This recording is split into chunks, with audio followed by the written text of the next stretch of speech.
సమయం రాత్రి 12 గంటలు. ఆర్కా బంగ్లా వద్ద వర్షం బాగా కురుస్తోంది. శిల్ప అనే జర్నలిస్ట్ కారులో నుంచి బయటకు వచ్చింది. ఈ బంగ్లా గురించి ఆ గ్రామస్తులు అనేక కథలుగా చెప్తారు. ఆ బంగ్లా అతి క్రూరమైన హత్యలు జరిగిన ఇల్లుగా, ఇక్కడికి వెళ్ళిన వాళ్ళు తిరిగి రాలేదని, శివ అతను ఇంకా బ్రతికే ఉన్నాడు అని ఒక రహస్య సందేశం కూడా ఉందని చెబుతూ ఉంటారు. శిల్ప ఈ నిజాన్ని బయటపెట్టాలని ఆ బంగ్లాకి వెళ్ళింది. కానీ అక్కడ ఆమెకు ఊహించినది పరిణామం ఎదురైంది.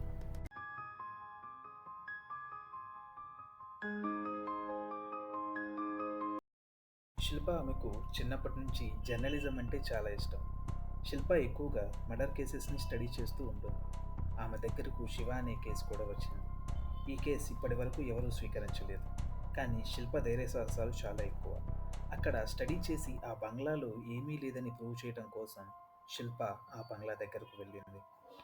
ఆమె బంగ్లా ముఖద్వారం గుండా బంగ్లాలోకి వెళ్తుంది. ఆమెలో చిన్నగా భయం మొదలైంది.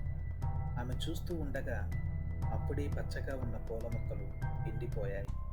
గాలి కొట్టిన ప్రతిసారి తలుపులు తడతడమని తెరుచుకుంటున్నాయి. అది కిందకి దిగుతూ ఉండగా గడియారం గట్టిగా మోగింది. రాత్రి 12 గంటల 1 నిమిషం.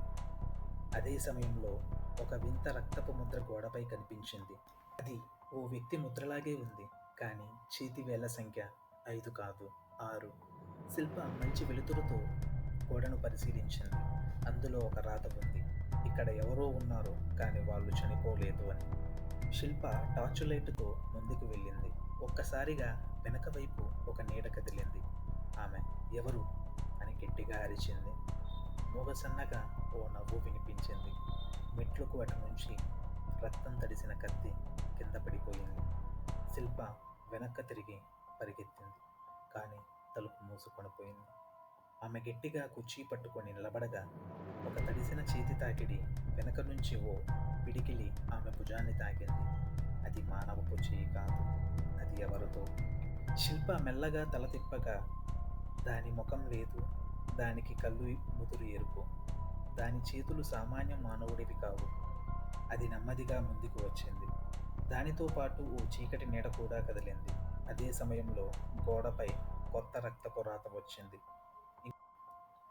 ఇంకొకరు బలయ్యారు, మరొకరు రావాలి అని.